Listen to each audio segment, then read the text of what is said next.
SSN just joined us on stage. Otherwise, it's pretty much me and you and him. Okay. And here comes Sunflower. Right. So anybody else who wants to join us on stage and converse, just raise your hand. We'll invite you up. Accept the invite. You'll be allowed to speak, when you unmute your mic. Same as the regular stuff.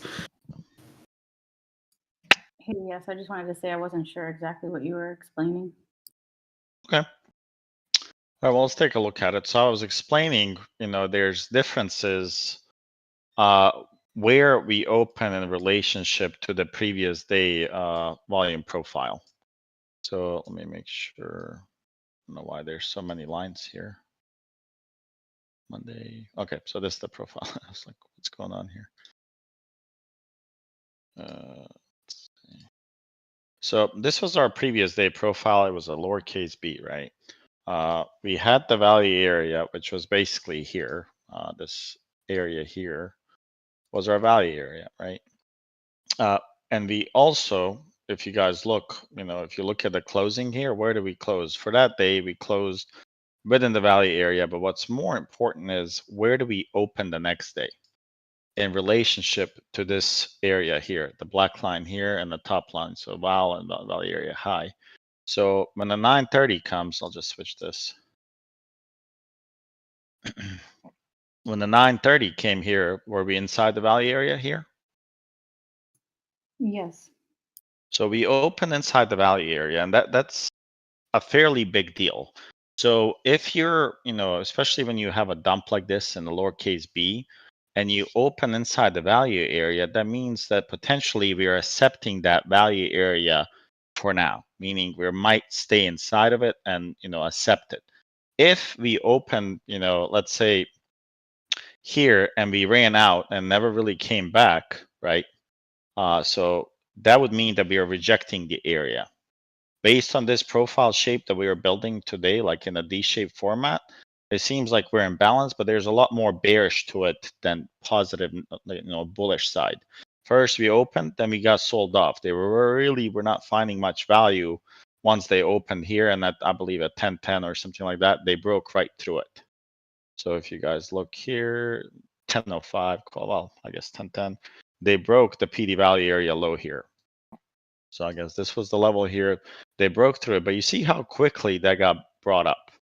It got brought up, and we don't care about the session POC as much, right, early in the day, but they brought it up quickly. They accumulated right inside this PD value area low. And then, of course, they ran it up. So that can signify, right, especially, if you add some market structure like market profile and TPOs, that this is going to be most likely a range day. And if it's a range day, it means what in terms of risk and reward? You buy puts at the top and calls at the bottom. Well, that's how to trade it. That's not what I'm asking. I'm asking you something trickier. Can you ask the question again? If we are trading in a range day, what does it mean for you in terms of risk and reward? That you're limited. Well, exactly. You're limited risk, but also limited reward. Okay.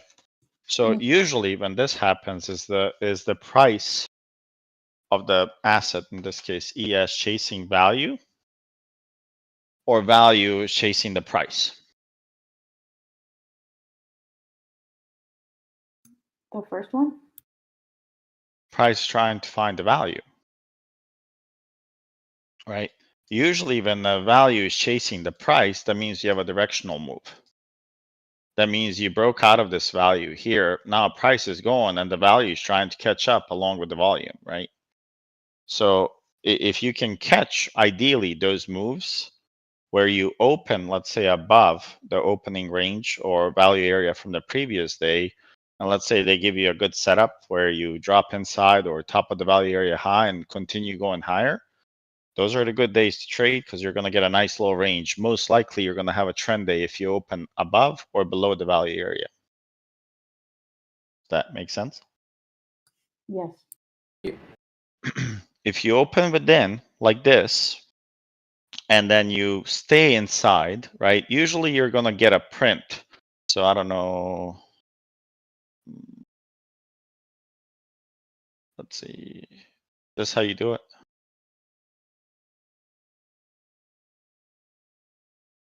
Where's that play button? Down in the bottom middle, Okay. right there.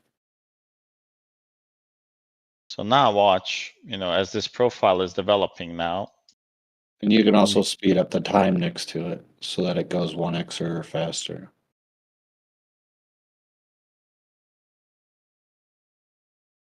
There's it gonna go. So now watch profile here, right? So this is the break. We're coming up to the break. How do you pause this shit? What shape are we in now? P. P shape. Yep. So let me kind of go back. Pay attention to this shelf on the bottom that's going to be created and watch how the single prints, meaning the 10 part of the volume profile, comes in. So I'll increase this just so you guys can see it. Maybe you won't allow me more than 150. No, you gotta let it have enough data to hit 200 bars. So leave it. Say, watch. Did you guys see this? There's a lot of single prints here that sold off here. That means there was a lot of aggressive selling. That means initiative sellers were here. And now watch the bottom here. Watch this. Whoop. Did you see how quick they went from here back? So if you guys pay attention again, maybe I'll go 1 speed here just because that was super quick. So you see the volume building up, right? But we are not here dipping more. And now watch these prints here that are going to come in.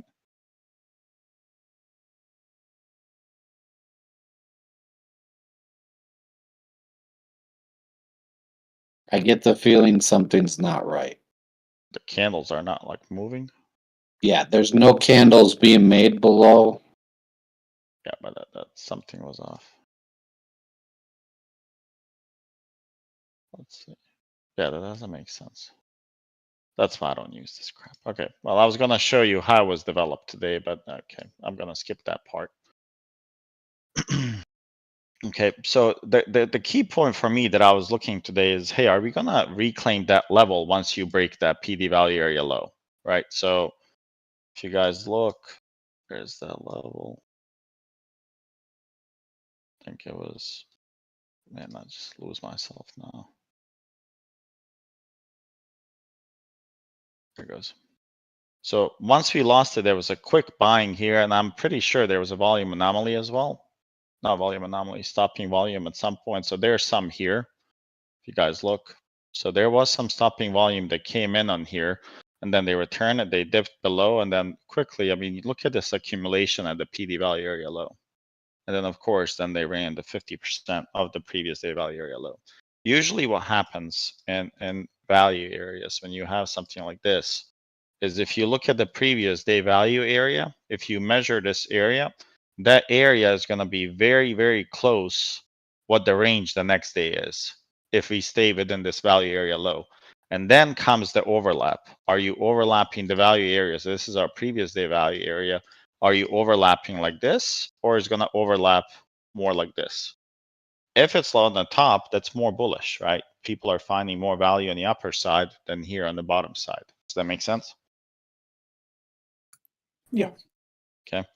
So now this is kind of what you're looking at, right? So if you can identify, if you're opening within the value range of the previous day, and then you see if you're holding that, right? Especially if you watch the profile, the way it's developing, at least the first hour. And you guys knew, a little bit more data today just because of the IBH and IBL, if you guys kind of used it today, right? So here, it was set. And if you guys look, click. So if this was our IBL, right? I would say this is our IBH. I mean, how many points? That 28 points, the whole range. So you can expect the range to be a little bit bigger. 38 points was the previous value area high. So you could expect some tweaks, right? So we broke the IBH here. we also broke the IBL. So the 12% that, that we have actually worked. It was the 12% the one. So if you look at the high and low here, for instance, where's the measure? You're at 41 points, so that's very close. I'm not going to fight over 3 points. But there's a high chance that you're going to have a similar range like this as long as you open within the range. Okay. That's what I was trying to show you. And then here, as you're approaching, to these levels right here, at least on the bottom here, who do you guys think is buying on these levels? Responsive buyers. Yeah, they're coming in here and trying to protect that level. 39.90 was not like a key level, but there was some time frame buyers that had level and they had triggered buys from there, and obviously they went pretty well, right? I mean, 33 points to the upside from here. And then when you go above the value area, right? If you go above value area somewhere, it's most likely going to be initiative sellers that trigger it. And if you look here, the initiative sellers a day prior came very close to this PD value area low and we bounced. And then, of course, they came here and the initiative sellers were like pretty aggressive and the volume agreed.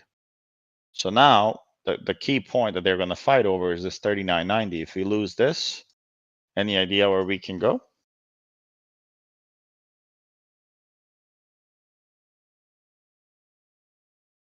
The next value area.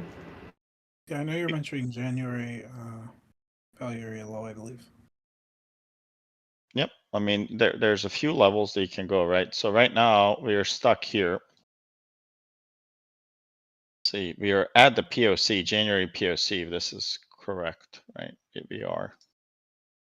So we're kind of dancing there. And if you turn on your volume profiles for the session, let's see.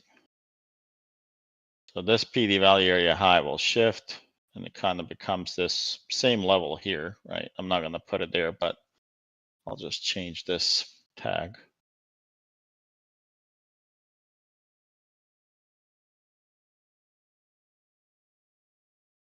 I know some of you guys live to be to a penny exact, but I think I can live with, 20, 30 cents being off.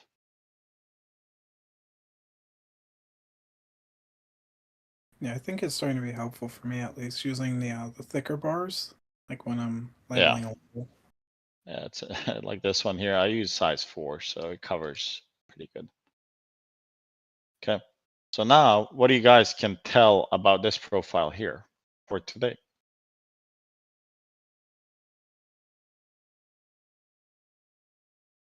It's like a D-dog. Okay. We closed where? We closed below the PFC. And below. Value area high.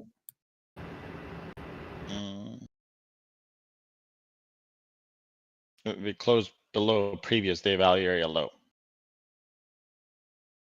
This was a 430 candle. I think this is a. No, we didn't. We did not. Sorry. No.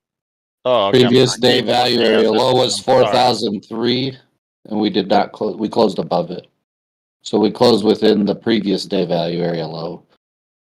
This is But the below previous day the, value area low, is it not? it was the previous day POC that I'm showing. This was a That we POC right closed. here. Yeah, that we 409.05. closed below it.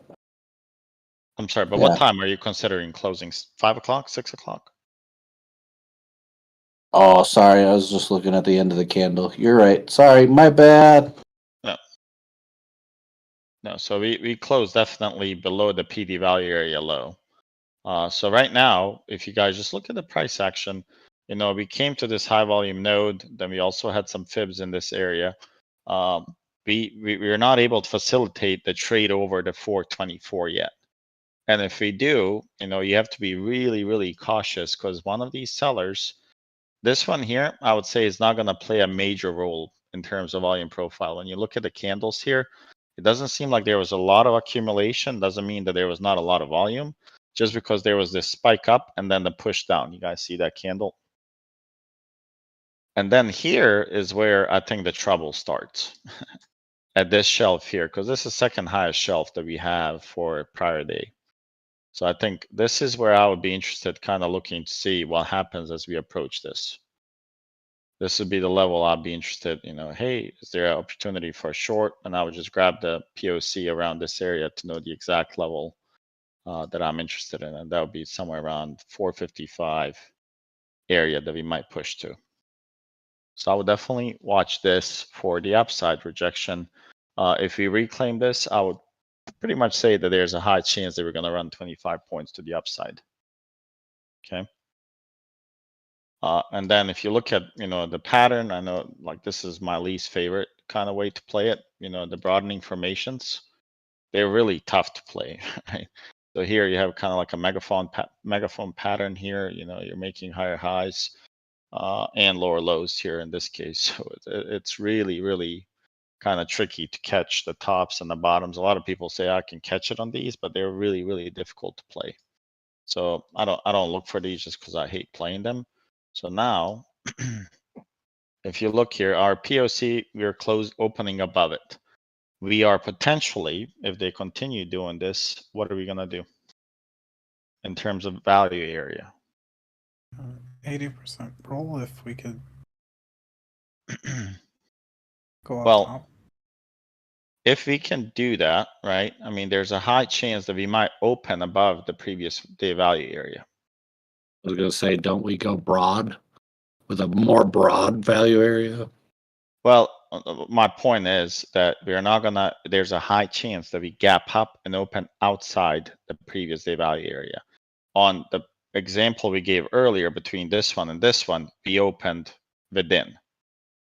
When you open on the outside and then you fall back inside, then we have a high chance, here for 80% roll to the downside, right? And I think that's what you're referring to. So that's a potentially a good play, right? It just depends how we open, and then what kind of opening drive do we have? Do we go up? If we come back for a test, there's a high chance that you can go long there, but then there's also a chance for a failure where you go below and then you continue down. And that's the 80% rule. So I would definitely watch the open. You could play the retest, just be, know your levels from the day prior, like this little gap that they had, and putting your stop loss right below this shelf to protect yourself if you're going to go long. On a short, I mean, you can take this multiple ways. You have the POC. Sorry, not the POC. Let me remove this. You have the PD POC here at 412. So, I mean, is there enough points for me to short here? I would probably not be interested in this, right? I would not want to go short right here. I'd rather short it below this PD POC. And, you could at least catch 12 points, but we're consolidating. This is a pure consolidation right now. So don't expect like, hey, I'm going to catch the whole move. But if you open above the value area high, it's going to be fairly bullish, and they could have a short cover rally tomorrow. And I would not be shocked if they do this and push it up to 40.77. Okay, so if we are able to kind of catch this, I think the key target would be push it to January value area high and then look for a rejection there. Okay. There's a big HVN at that level as well. Yeah, this will be a big one here, right?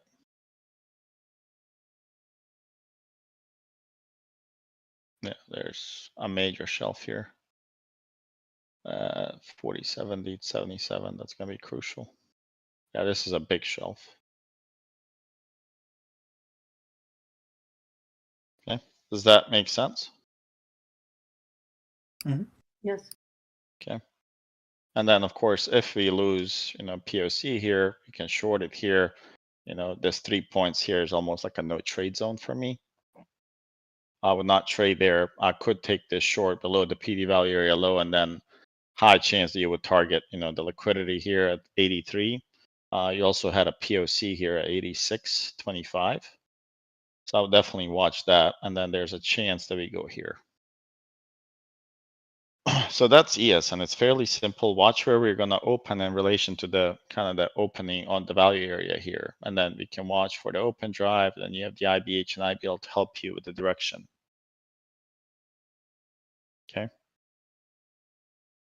Does anyone use IBH and IBL and you guys feel like it's helping? I do. It helps me to make more confluence, and I use it for retest. Anyone else? Still trying to get used to it a bit. Okay. Yes, I use it. Starting to use it. Good. I think what it's going to do for most of you is going to give you, it's going to teach you to be patient at the same time. A lot of you guys probably suffered from initially, man, I just got to get, the market opens and you have to be in a trade. Right. And that's a hard habit to break. You really need control to break that habit. And once you do, then you become, you go through a phase of being really picky where you want to get the perfect entry, perfect this, and the trading is not really about perfect. The only thing that should be perfect in your trading is risk management. The rest does not have to be perfect. Okay. I use So it with the orbs too. I like it for the open range. Yep, I think it's very important. And then you guys, in Thinkorswim, you can, let me see. Where's my chart? Let me see if I can, I don't know how to do something here.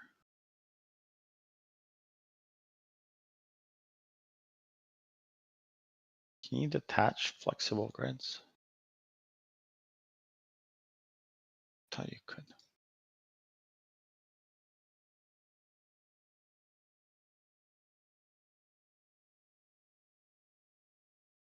Yeah.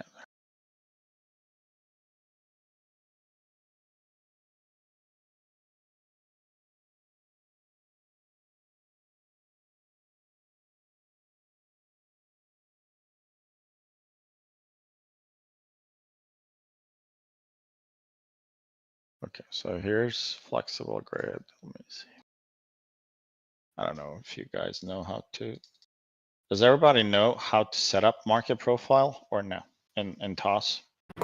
No. Okay.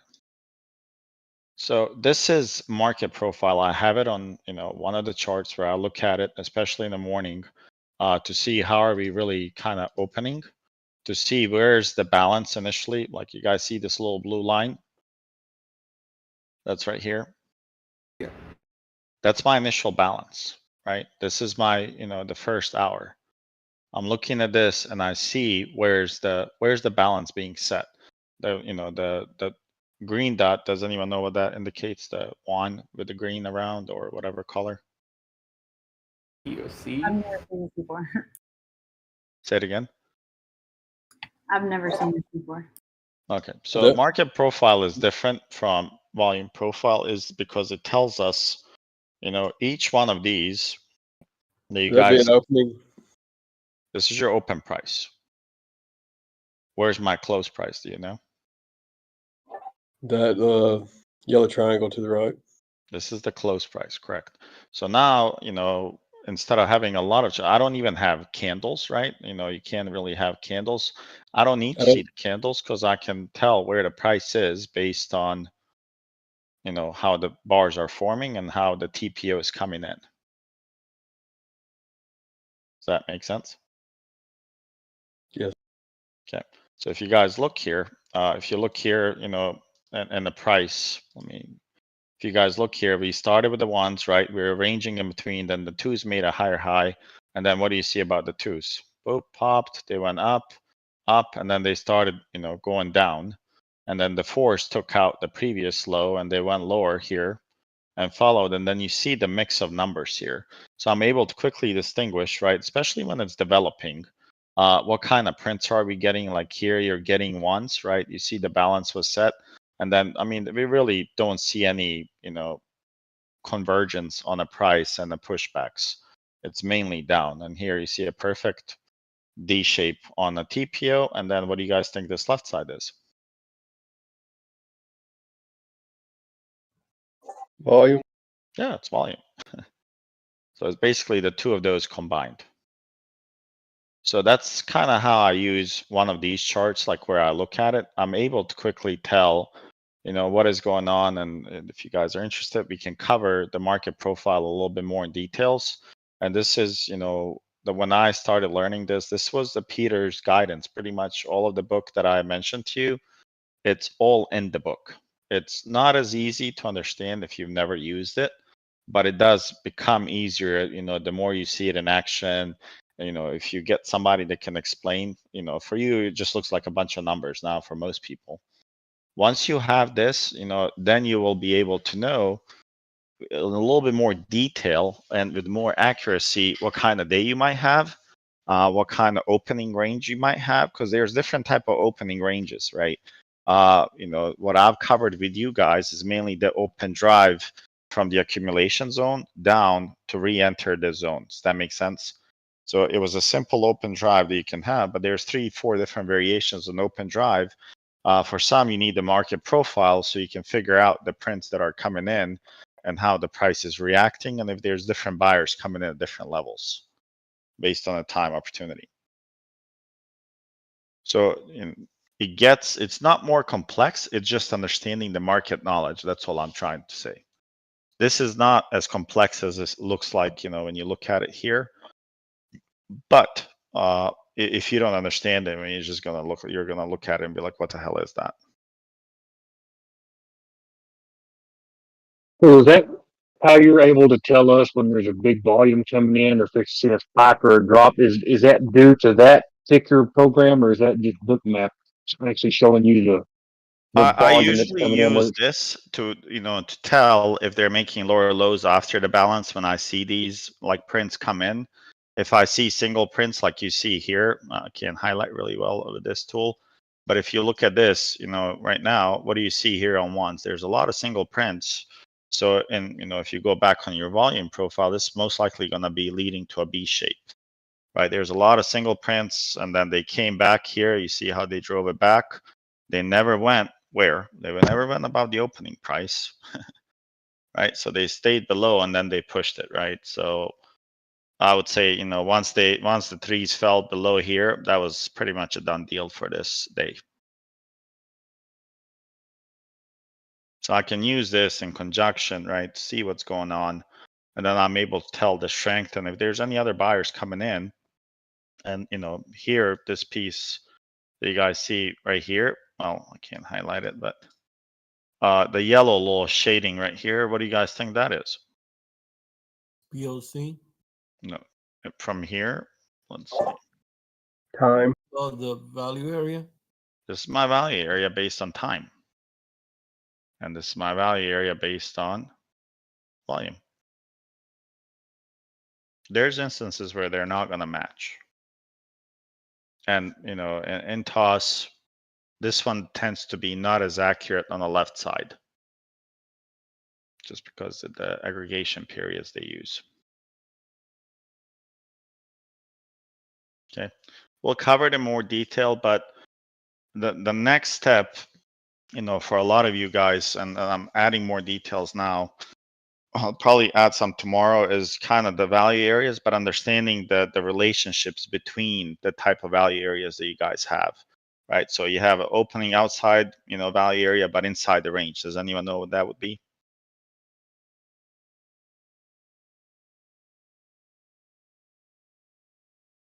D shape?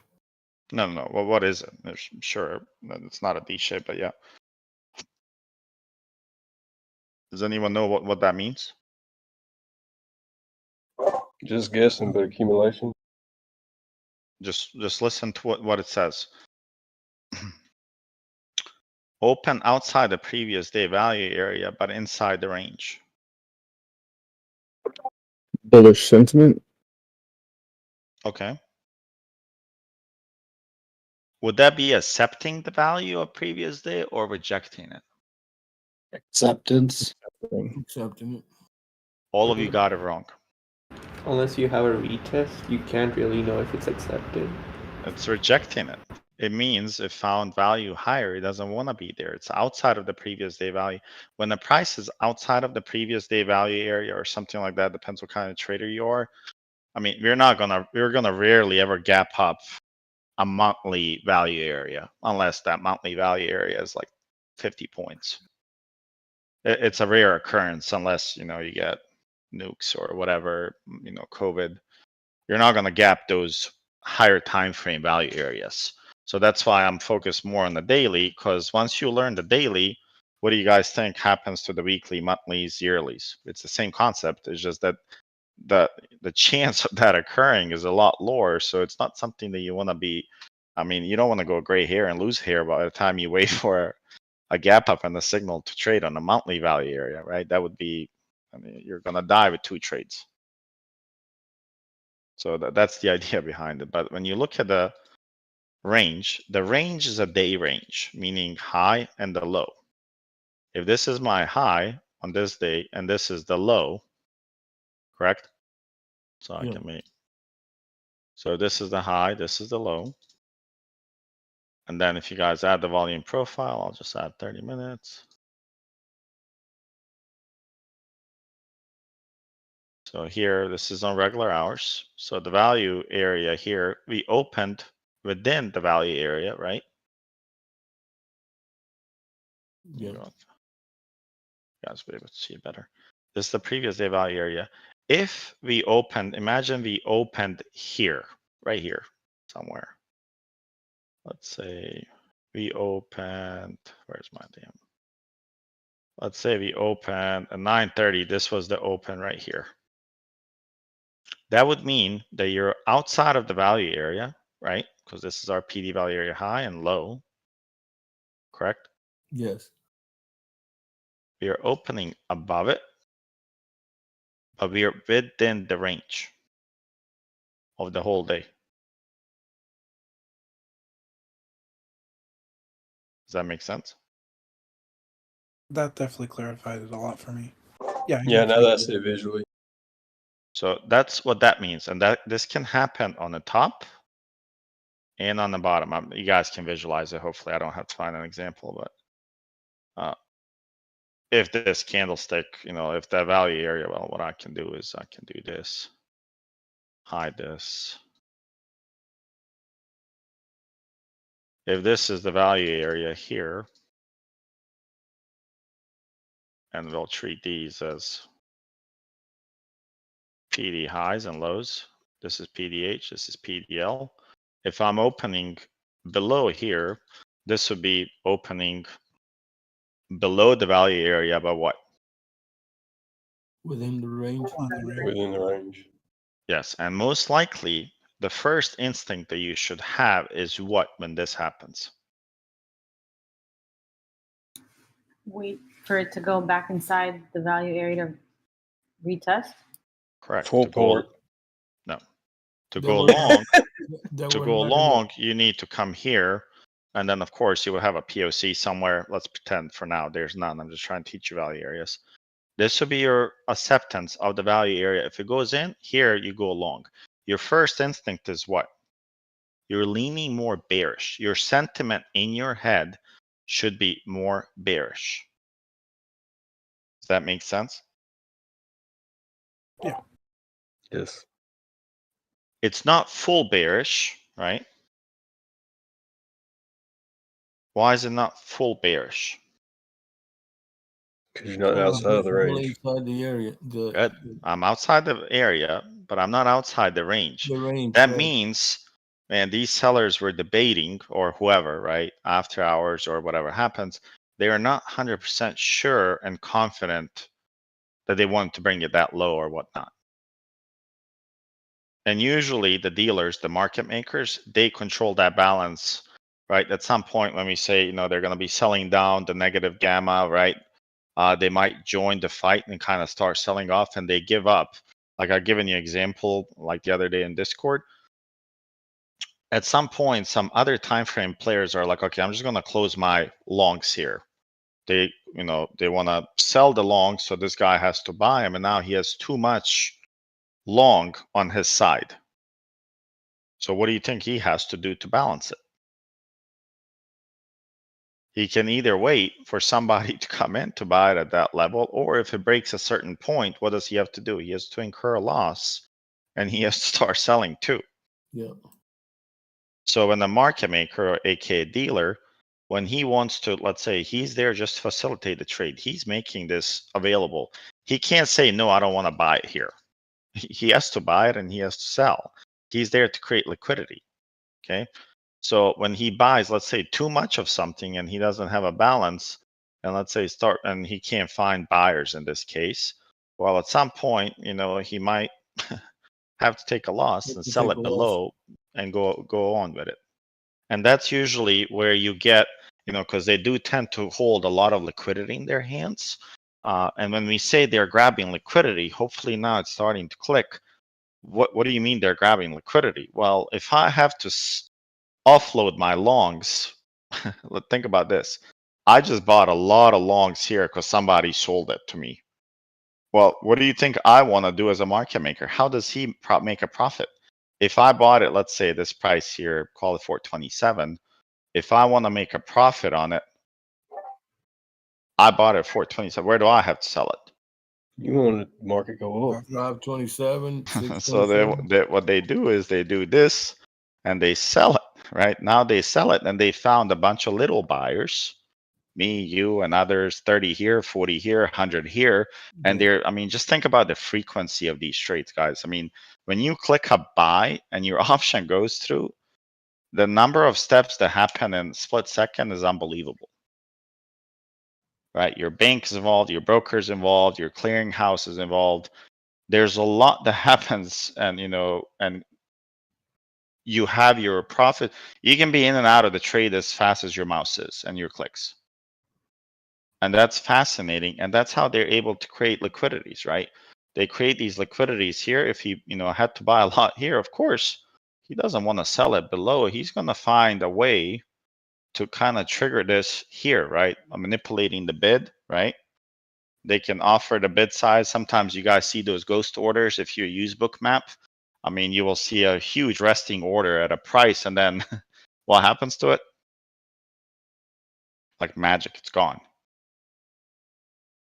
And they're able to do that because what does it do to a retail level, person that's looking at the Bookmap when they see many of you and myself? I look at it, and if I see an order, let's say sitting here as wide as this, let's say a huge order, and you're like, man, most likely I'm going to short it here. And then as your price happens, what happens here? This one just is gone. It just gets eaten away. This happened to me a couple times. Yeah, those are called iceberg block orders. And sometimes those iceberg orders become ghost orders, and they're used as a trap for liquidity. Okay. So does everybody understand at least these three for now? This one here can be really bullish and a really bearish one. Of course, there's both sides to it. This one is in the middle. This one is range. Okay. So I'll add more details to this. I'll see if I can add some stuff tonight if my kids are asleep. I will add more details for each. I'll post some charts for you guys. And then this Sunday, we'll focus only on value areas, completely the value areas, the concepts, and then kind of go maybe an hour and kind of look at different, go a year back or whatever that replay allows, if I figure it out, and kind of look at the price action, how it works, to see if you can recognize certain setups, right? And the best way you're going to learn this is if you take this and you go to a chart and you look for it. You want to find it. You don't want to find out after the fact, after you lost the trade, on how to trade it.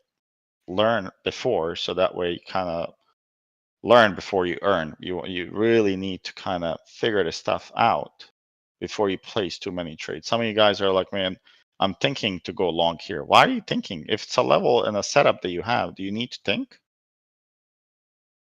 No. Do you think the algorithms are sending an email to the person that coded it and said, hold on, what are you feeling right now? Do you think I should go long or short? So it just executes. So when you're asking me, or Sid did it 2 times this week, I think I should go along here. Well, there's no thinking involved. Your emotions and your thinking should be logical based on the setups that you see. Did it come to the setup that you have, and should you just go along there?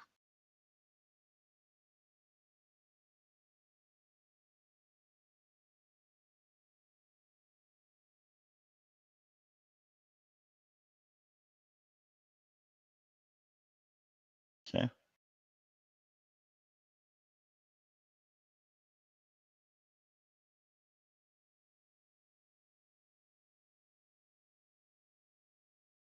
Any questions on this? Does anyone see how this can relate to IBH, the open drive? Is anyone connecting anything yet? Or it's not there yet? This, but I think in reference to the IBH and IBL, I think that's where I'm disconnected a little bit. Okay, so IBH and IBL are going to help you, give you a statistical advantage to know. Let's say in this one here, you open within PD value area high and low. What you would expect to see on IBH and IBL is what? Exactly what you saw today.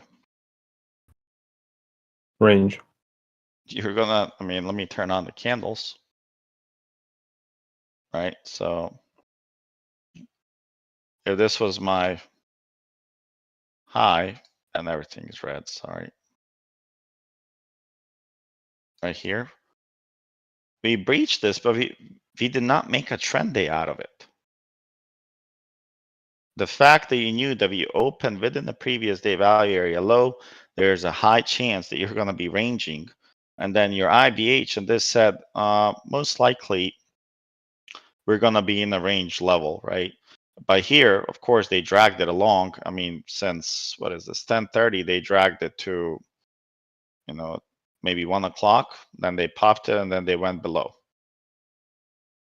Does that make sense? So it gives you a statistical probability that IBH and IBL will not be broken. The initial balance should not be broken if you open within PD value area low, PD value from the previous day.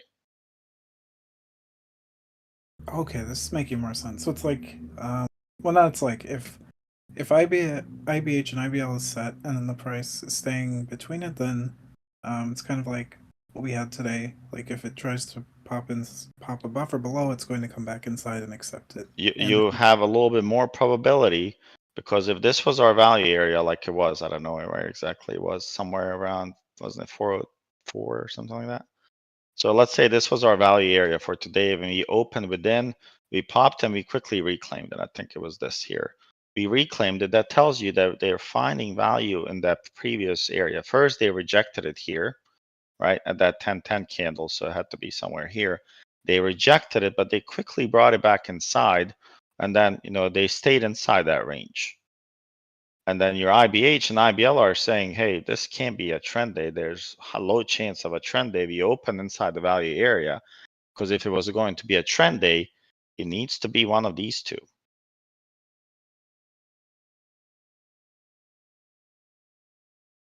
Then the IBH and the 88% would have a little bit more statistical. You would know what to lean on. If this is my IBH, let's say, you know, I'm just gonna hypothetical example. If this was my IBH and IBL, and this was my previous PD value area high right here, just gonna remove candles, so you guys. Okay, this is my PD value area high, and this is my, let's say, PD value area low, and this is PDH, and this is PDL. Okay, and if we open, let's say we open somewhere here, right above this, but inside the range. Let's move this line here. We open somewhere in here, right? Then the IBH is set here, but we open and we held this area the whole time. And then you dip below it, right? And then you come back here. I would say there's a high chance you're going to be breaking this top right here. Because initially you rejected this value area by opening above it. And if you come inside and again, from this area, you're finding higher value and you're taking it outside, there's a high chance now that, you know, of course, the low is set. Then if you get a couple of candles close above, you know, the IBH, there's a little bit more probability to lean on your side. So if you open above the PD value area high, there's a pretty good chance that we're gonna look It's going for to be a trend day. okay, look for new value, right? Correct. Okay. because you're rejecting the previous day value. Okay. And if we open under the PD value area low, then there's a chance that we're going to stay within the value area or look for a different value below. It's, yeah. Your So first instinct is bearish until Yes. you reclaim that value area, and then this is your entry for long, if that happens, right? And if this is my PDL here, and you open in between value area low outside of it and PDL, you're a little bit bearish. But if you open here, you're super bearish. Gotcha. And I'll draw these examples so you guys can have it here as a visual. But I didn't think everybody understood this when I would talk about it. So I don't know if that's true or not. I figured I will just add it as a print and give you a clean example of this and kind of draw it out actually with no candles or nothing. Just kind of give you the example here. Oh crap. Yeah, Give I you an think some example. pictures help along with the wording. So if I do this, right? If you guys look, if I was able to do this, I think this would be more helpful so than I got you guys seeing all the value areas. If I say this is PD value area high, I think it would make sense, you know, even if I become pretty good at drawing candles. Something like this, if this is the open and this is PDH, the range, I think this might be more visual for you guys, some of you. And if you need the volume profiles, I don't mind adding them, but I'd rather add it as clean as this. But you guys let me know and I'll design it where it makes sense for you guys. Yeah, made sense for me. Okay. Looks good like that. Yeah. so what I'm thinking in like trying to combine that with IBH and IBL. So say like, you know, for example, open above the value area but still in the range, and then you get a set IBH IBL that could lean more towards, you know, knowing your definition of a trend day or what to expect throughout the rest of the day, in other words. That's correct. Your bias changes. Then you know for a fact if you have, we just talked about liquidity. If you have some liquidity that hasn't been tapped, remember this guy just bought a bunch of crap that he needs to make money on. And if you know, this is value area here, this PDH, PDL, and you open here and there's a liquidity here, I would bet my life that most likely they're going to go towards that liquidity. I would be bullish till given a reason not to. And when the only reason not to is if we open here and we, let's say, come to the PDH, we grab this, we fall below PDH, now something's off. You're not showing strength. You should hold that PDH. If you fall, your first entry can be here, right? Depending on how you trade and your risk. A confirmation, that you want to go back inside that previous value where you were happy because it was previously there. You traded. That's why it's a value area. Then, you have this ability, and this is our 80% rule, because from here to the bottom is the 80% rule, correct? And this should be all unexplored. Remember, your 80% rule is best when it's not explored previously. So you will have potentially an entry here to that, and then from here to here. And then if this is our PDL, of course, if you see that we are, violently falling down, then if you have multiple, you can trim here and then, keep some for the PDL.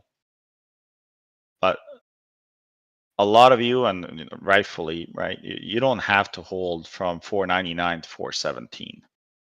Eventually, is it good if you can? Yeah, I mean, you can make a lot more money and less commissions. So that's important. But for now, understanding the shifts of the bias, the bearish versus bullish, because sometimes I can call you out by names, or you can just say, yes, I suffer from this.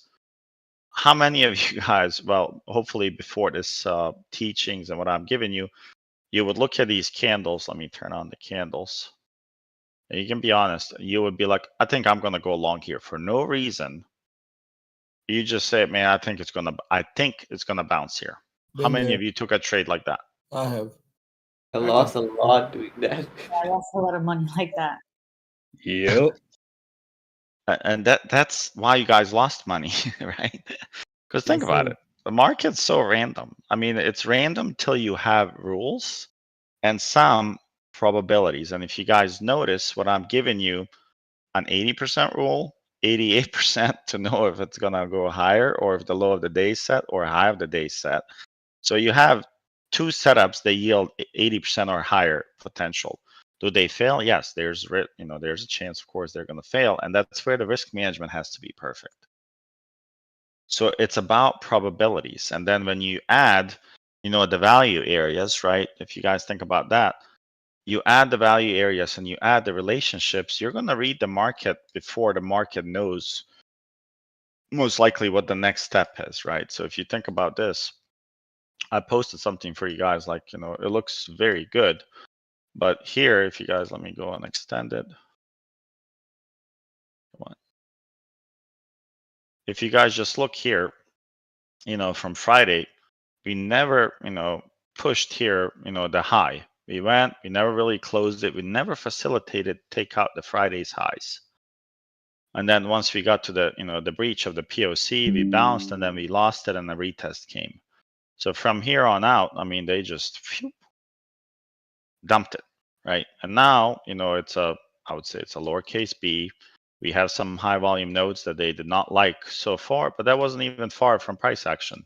Look at this high volume node here that was sitting. I mean, when I say high volume node, doesn't mean, only horizontally, but it can also be tick like it is now.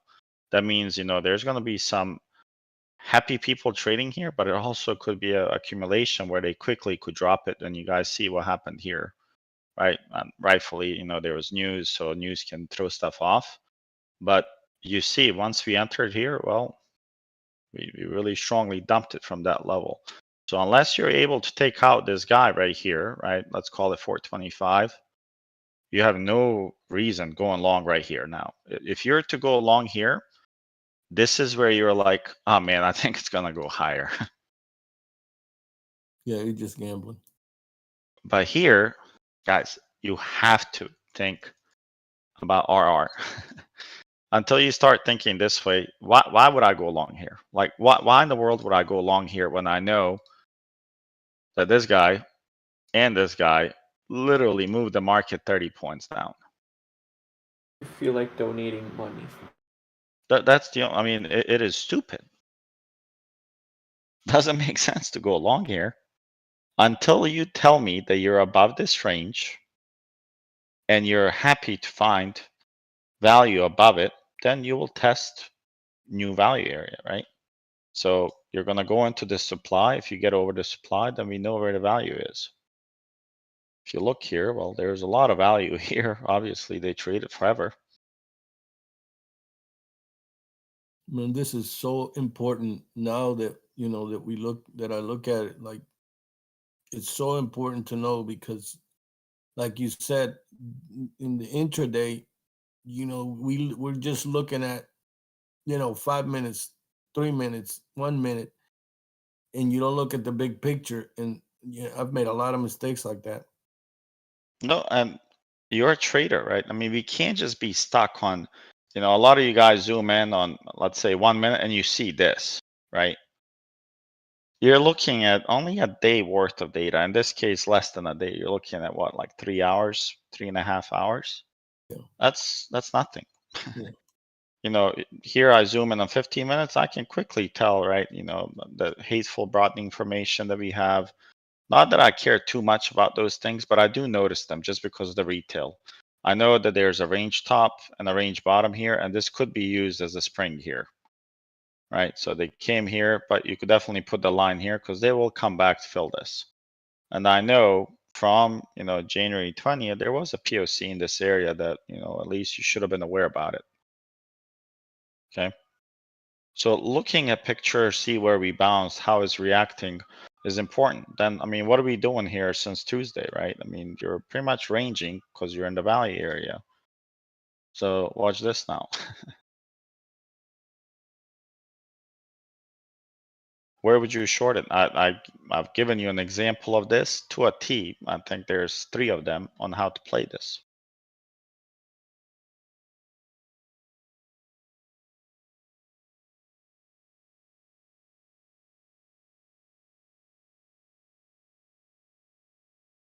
Retest of the POC. So there's, yeah, so you can play the retest, and that would be, once you're above it, there's a high chance you're going to get to this level here. And of course, we got rejected. You're seeing something, it's literally hitting in your eyes. Maybe you just don't understand it yet. They're not willing to do what here? Go higher. They're not facilitating auction higher, guys. This peanut butter guy cannot get any buyers to buy his peanut butters at $4,000. That's a perfect short then. Until they give you a reason to go along, you do not go along here on the tops. Right? Right now, there's no facilitation above it. So as we come, especially if you come here, go under and then retest short. I mean, those are my favorite. Like you do this, I am pretty sure I can get 20 points from here to here. Today I was done pretty much on futures on one trade.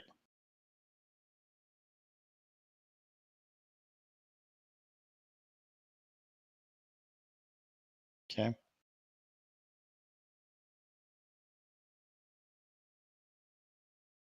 Hopefully it clicks. The value area is very important if you're going to use volume profile. That's all I'm going to tell you. It's probably the most important thing you're going to know is the relationship between the value areas.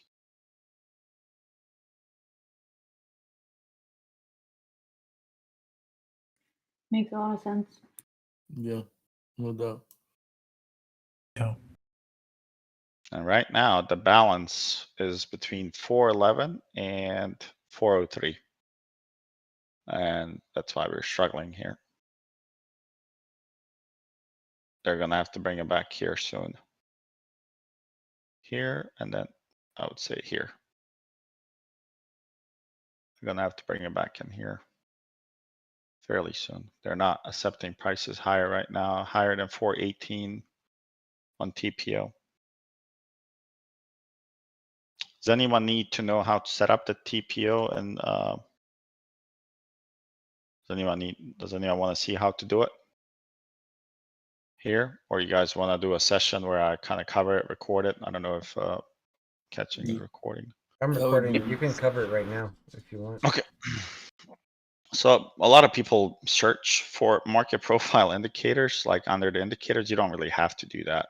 It's built in and it's called monkey bars. So if you guys go here, if you click on your standard, right, you're going to get these, right, that you guys are familiar with, right? Everybody uses these candlesticks called Japanese candlesticks. If you click the monkey bars, you're going to get what I have here. There are certain things that I change in terms of settings, and you can kind of play with that as well. If I want the lowest level detail, now watch the profile, how it shifts. What do you notice about the profile now? I mean, look at this. That's not something that I'll be kind of interested in seeing, right? So it's too much. So you can play with this. Maybe, if you like more details, and you can play with it. If it's 1.5, you can play with that as well. And you see here now, the balance right now is set 419.38. And this is live, right? So to 3992 is the balance right here for this session that we're in. Okay, because this is accumulating after. So then you change that again to the monkey bars here, pick that. Then I would change this to custom. I like 2 or 2.5. Depends if you're, super volatile or not. My favorite's 2.5 because it's just not too much. I don't have to squint my eyes and kind of figure it out, see it. So that's why. Volume for all. Does anyone know what this means? If you had to guess. Value area.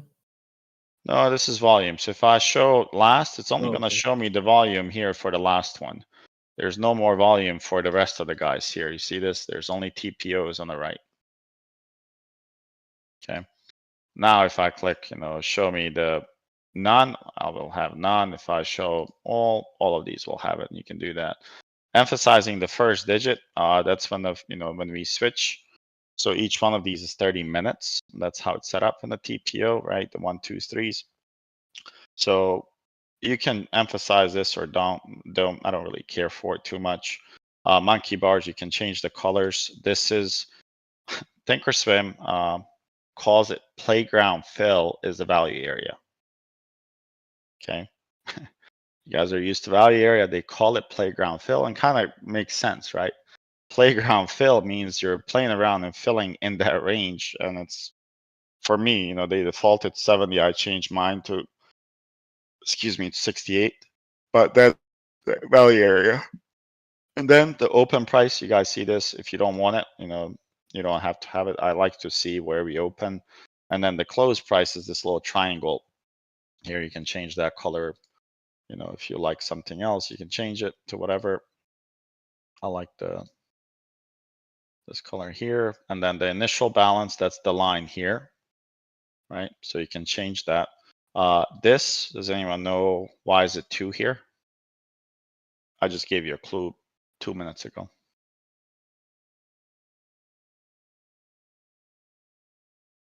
Two days. We don't define initial balance on volume profile either in 2 days, do we? No. How long is the initial balance? How do you find IBH and IBL? The first hour. First hour. So what is 2? 2 30-minute sessions. And what did I say about these just moments ago? What did I tell you about the numbers? Every 30 minutes. Once we're done here between the 1s and 2s and they don't skip, that's your initial balance. Okay. What do the numbers represent? I've never seen this, so I'm kind of confused.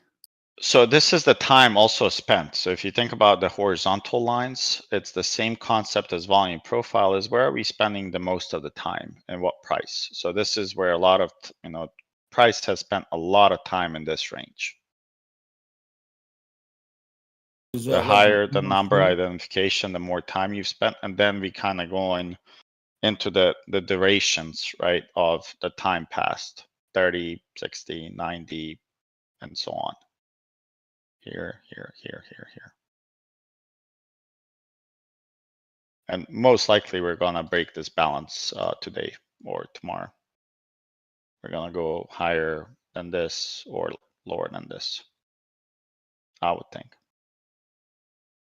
Okay, so let me continue just to cover this. Then the volume profile, if you want to change, you guys see how it's a little gray here on the side. If you want to change this to this color, you can make it lighter, whatever. If you want to make it look like a rainbow, you can do that. Point of control, if you want to make this one red, you can do that. Value area, you can do that as well. Now you see my, VPOC or volume profile POC is left red. This one's yellow, and then same here. And then the bottom, I don't really care for. So that line in the middle, that represents the POC?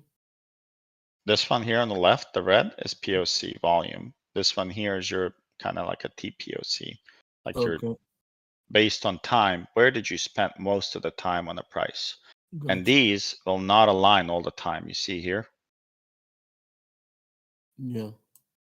Like it doesn't mean they will align, and Thinkorswim is not the best volume profile tool. So you see here? Yeah. You have that on, is this available in TradingView or no? TradingView doesn't have this. Well, at least not that I know of. Otherwise I would have used it, but I don't think they have TPO. Okay. Yeah. Okay. So that's how you can set that up, and then we can hold a session. We can go into more details. I think it seems like I would have to start with, what is 1? Why do we go to the next column? What do the numbers represent? It seems like a lot of you guys might get some value out of it if you care for it.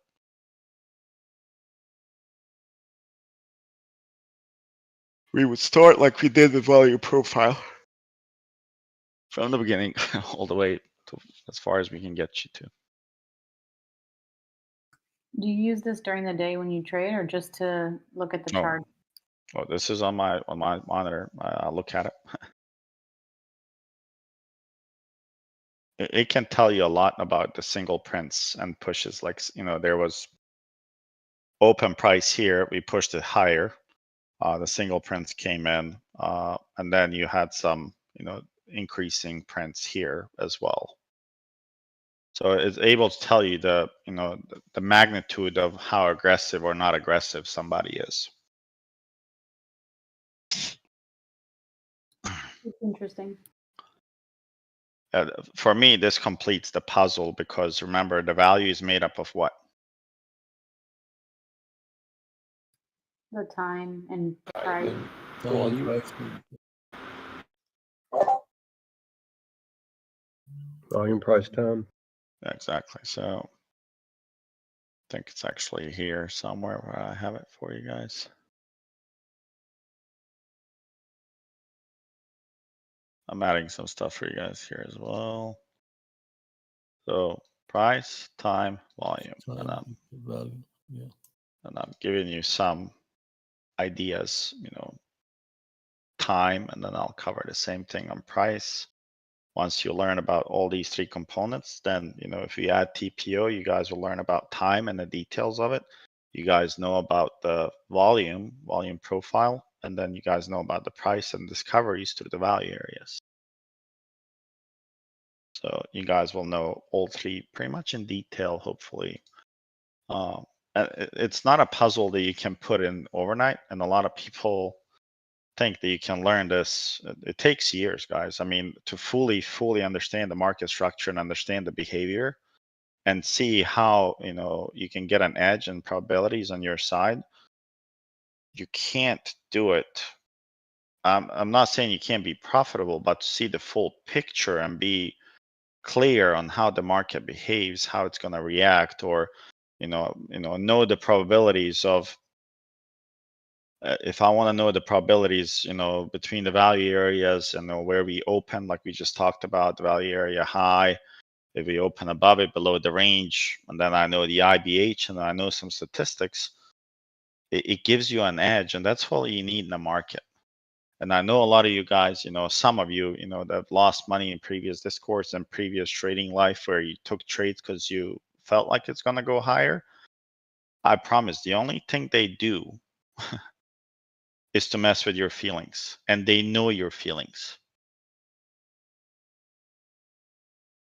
How many people were afraid, and I got mad on somebody on Twitter.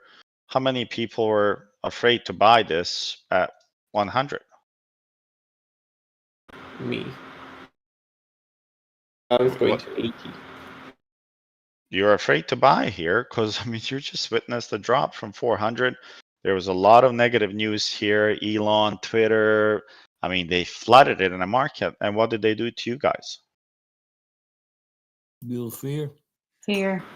Fear. And then fear controlled you not to buy this. And now retail's buying. Well, think about it. Think about that guy, the dealer. He or somebody else was trying to get as much as they could maybe here. Maybe it was retail, right? So there was a bidding war, and as the price started going bidding higher, right, they kept, oh my God, I'm going to miss it. Well, I guarantee you this, hedge funds don't get into the bidding wars like that. Right? They sit on an order where they want to fill. Price will, if market maker has a lot of liquidity, let's say a market maker got a lot of liquidity at 38. Market maker wants to get rid of it, and he cannot get buyers to sell here all of the liquidity he has. Eventually, he sees that there's a lot of buyers here. He's still going to make money, just not as much, right? And if he knows or wants to manage that risk properly where he's not exposed, wouldn't you think that it's all in his favors to get it down to this level so he can offload his liquidity or his sells? Yeah, he's still going to be profitable, just not as much. And I promise you, market makers, the dealers, some people call them the locals, right? They're not in it to make profit like that from here to here. How do you guys think they make profit? Market makers, dealers. Little by little. Think about it. They're like, man, I'm just gonna sell 120 million contracts here. I bought them at 115. I'm gonna sell them at 122. Take this, multiply the difference, and just repeat this, I don't know, 2 million times. Yeah. Are there opportunities for them to lose money? Of course. I explained that earlier today. I explained it in chat, right? If there's different time sellers, right, where they come in and they were not expecting them. Let's say, Cuban's like, man, on 5 minutes, is like we're approaching, let's say there's a resistance right here somewhere. There's a resistance in Cuba and it's like, man, I want to take Tesla short. I want to buy put, right? Or let's say you want to short it naked, right? You're just shorting shares. Well, if you're shorting shares here, well, somebody has to provide that liquidity, and the dealer, the local market maker, is going to do that for you. But what if there's a different time frame guy that's like, man, I'm not going to get this level to offload again. I'm just going to sell 100 million here, and that guy now has to buy $100 million worth of Tesla shares. You guys see the picture? Well, now he's in trouble because he's out of balance, and maybe he's not properly hedged. And then here come my favorite people, the sweeps and order flow. Well, what do you guys think these market makers use? Just the shares to hedge? No, I think they use options. Guys, options were never meant to be profit-making tool. they were invented for a hedge. I don't know if you guys know that. They were never meant to be for profit. So now this guy's like, man, I'm super long here, net shares. What do you think he has to do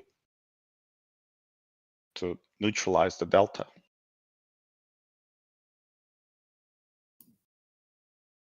You said he was super long? He has to lose. If he's super long, what does he do on the options? Oh, he buys puts to hedge. Or? He sells He puts. sells them. Or he sells. No. When you sell puts, you're bullish. You He sell writes calls. Oh, so calls. Yeah. If you have a lot of shares and you want to protect yourself, you could sell calls against it, right? So market makers then enter the option market and then they hedge their imbalanced positions. And here comes experts from a Twitter, like on Tesla. Oh my God, we should buy the 250 calls. I just saw a flow for 4.1 million here. To me, it's like, okay. First of all, you don't know if it's directional. Second of all, you hit some of the major supplies here that we've had. And how do you not know that these dealers here picked up so many shares that they're hedging their positions?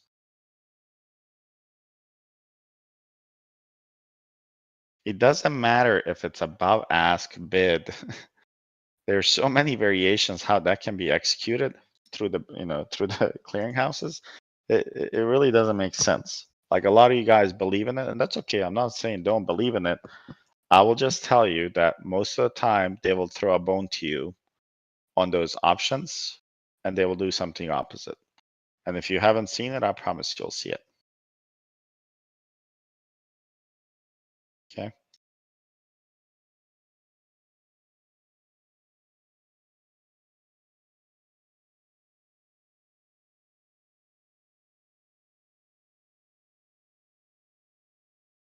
Shorty, just a question for you. Is that part of the reason why you don't really use option flow all that much? You mainly just play the chart? Correct. Yeah, I just don't use it. It's really irrelevant in terms of direction.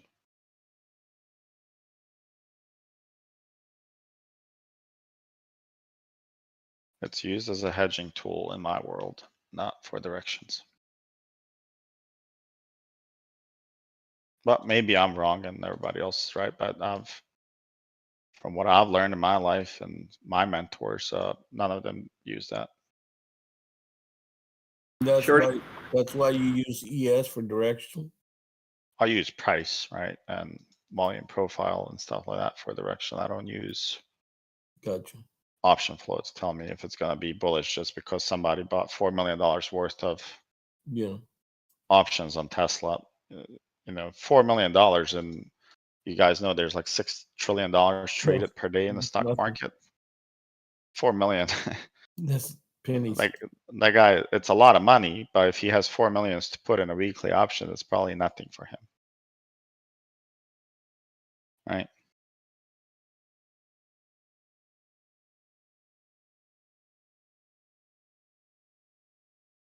All right, well, I think that'll be it for me. I'll place a short actually overnight here. I'm gonna put a short here to see how we react.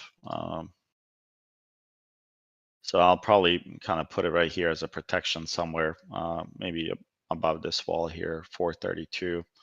So I'll put it somewhere here, 425 and probably 424-ish. Ideally value area high, but let's see how they react. I'm gonna watch it on the phone from bed a little bit and see if they get there. If they are, I'll enter short at the PD value area high. Or this, I'm sorry, cumulative value area high. Shorty, you could like quickly go over like the clouds for ES on toss, like if you have time. Yeah, let me. Thanks.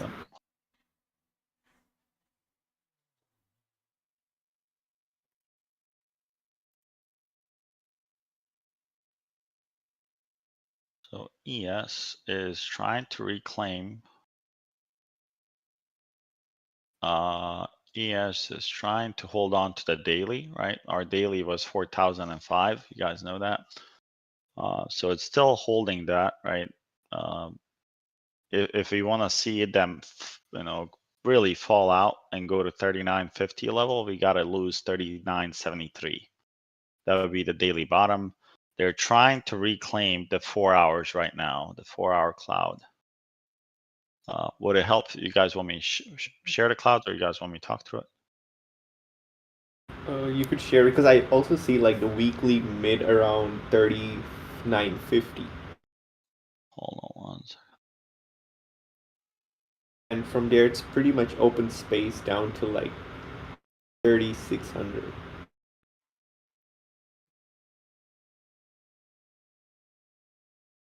Thought I just did something. I don't know which monitor this went on.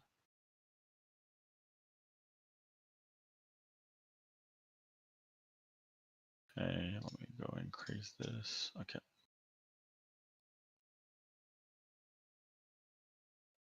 All right, so here's your ES cloud. So you have the weekly tops, which are blue.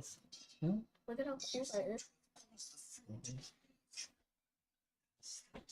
Okay. Yeah, you have the weekly tops that are here at 4,200, and then you have, you guys. Rockets, hot mic. Sorry, I just noticed. So if you guys look at the weekly top, it's 4,200, right? So if you're able to go over 4,100, high chance this is just gonna be filled super quick. Okay, let me go here just on Ashies for a moment. Now you're trying to reclaim the 4-hour bottom, and there's a high chance if you do this and come back here that you're gonna control and execute bullish money shot, and you would go to 40.43 here. The daily bottom, as I mentioned earlier, I just put that line there for no reason. 4,005. So we dipped inside the cloud. We never went below the daily bottom, which is important. And then the weekly mids at 39.51 KSN. So that's the level. And then the weekly bottom, if you start dipping, we will go here. If you guys think about the path of least resistance, if you just look at the levels here, look. So you have the daily bottom, there's a high chance tomorrow that we get a little push. And remember that 4070 level that we talked about? Anyone recall it? Yeah, DHBN And it's also what? January value area high. I mentioned there's a high chance we're going to go to January value area high tomorrow on a short cover rally. So there's a chance that we can do this tomorrow. Literally run from here to the top and go there. That would be nice. It would probably have a P-shape profile after it had multiple, B-shape profiles. So it would be a nice short cover rally. They were scared to put the shorts away. And then it would be interesting, right? And we know at this, there's a daily mid right at 4,100. And I think this level here will offer a lot of resistance this time. Like somewhere around here. This will offer a lot of resistance. And then ideally, once you lose 39.51, there's Just remember this level, and if you don't believe me, you'll trust me later. It's a big one. Once you lose this 39.51, they're gonna fly. And when I say fly, I'm not like, man, it's gonna take a week. It's gonna take a day or less. I think something similar happened the other day or the other week. It just blew past it. Yeah, anytime. And if you look at the clouds, I mean, it doesn't take much. Just pay attention. Anytime there's space between the lines, what do you see? It just moves. Moves. What happens Big here? move. You see how many lines convergences you have? It does not move as like that. So it'll be interesting, right? And then if you guys look at this, you know, if you look at the 1 hour, you know, the trend bar 1 hour, this is pretty powerful for, you know, kind of momentum shifts if you have it, right? So once you break above this cloud, usually you get a nice little peak, but once this becomes green, you can catch a nice move. You know, here it became green, you got a nice little arrow. When that arrow shows up, I mean, you literally catch some nice points here on 1 hour. So that's ES, and then I can give you guys SPY. Shorty. Random. But do you think Sequence could make flat clouds for TradingView?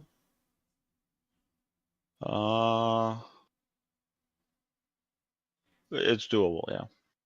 It's so much cleaner to look at. Yeah, no, it's definitely doable, and this is Yeah, why it is.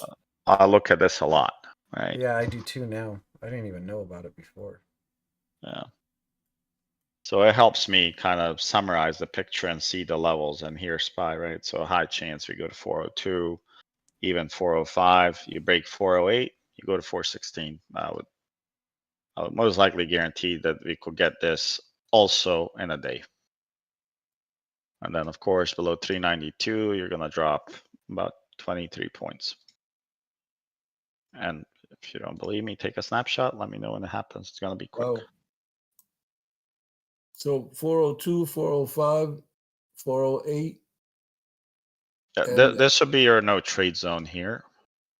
You don't want to be trading, I would say, if you want to scalp between 406.89 and 408, sure, you can scalp this. I don't consider this enough. It's going to be choppy as hell in this range. I mean, if you look at this, just extend this range here.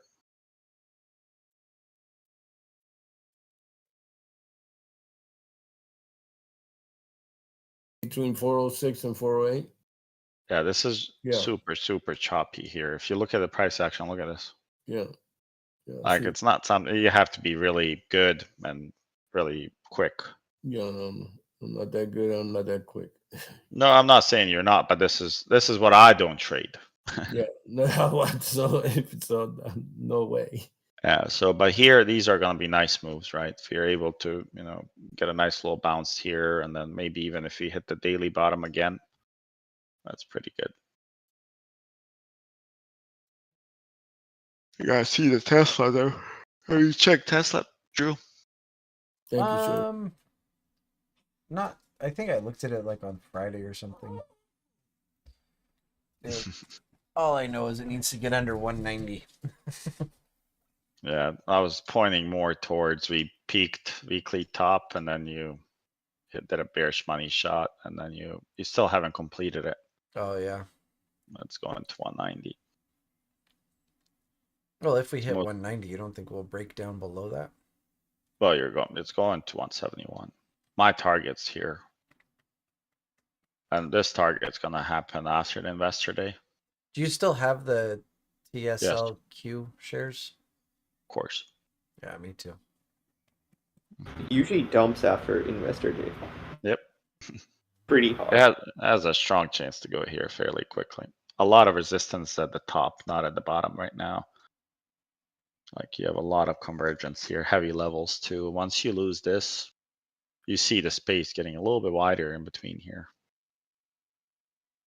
Seems like most tickers are like that. Here's NVIDIA. Where's it going? Yeah, NVIDIA. Let's see. So if NVIDIA is able to break this tomorrow,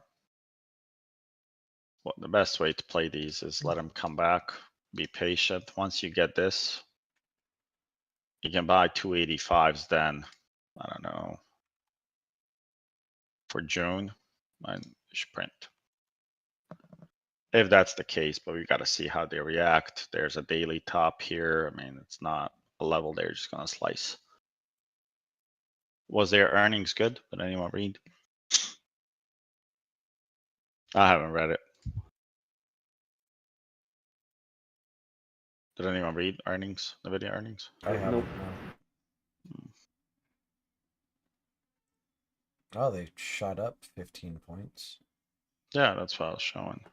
I think Mokari was saying like their revenue went down 21% or something. 27. Well, yeah.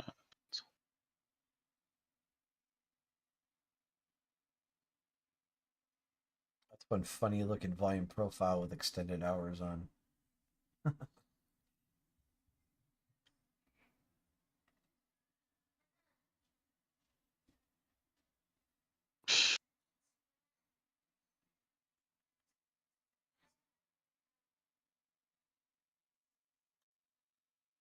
Wow, look at their operating expense.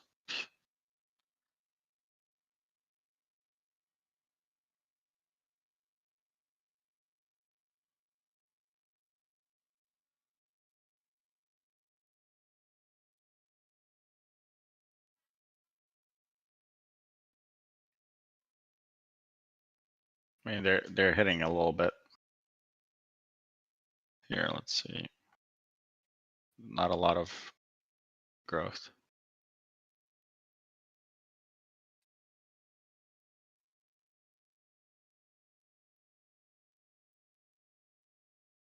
Look at the gaming sector.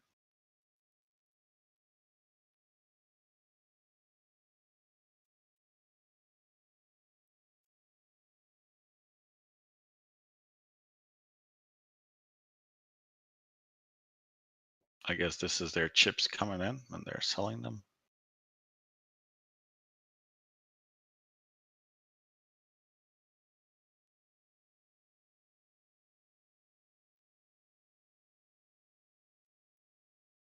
Yeah, I mean, I think they need to go down a little bit before they go to 290. They're not gonna buy here, but whatever. Maybe I don't know. I'm not gonna read the whole report now, but probably in the morning. I don't think they're gonna personally push it to 290 just now. All right, guys. Well, hopefully you guys had a decent session and you picked up something new. I'll schedule a class actually right now for Sunday. I'll probably do it earlier in the morning just so we can have enough time and kind of be fresh in the morning. We'll cover some concepts on the value areas that we just touched base, at least the 3 important ones, and then I can add small piece of the market profile, or if you guys want, I can give you a clue on the open drive setups and kind of finding the other 2 that exist that are pretty good as the one that we use now. Is it possible to also go over like reading like financial? Yeah, I think it would be a separate class. Honestly, I would have to put some stuff together, and I don't mind, of course, doing that. But I think it would be a segregated because it's more fundamentals and financials versus technicals and charts. So I can start putting some stuff together, but that shouldn't be that difficult. So I can definitely start putting some together, and you guys can pick it up and learn from it. Thanks a lot, Shorty. Thank you, Shorty. All right, guys. Have a good night. And ladies. Thank you. Night. Bye-bye. Good night, guys. Good night, everyone.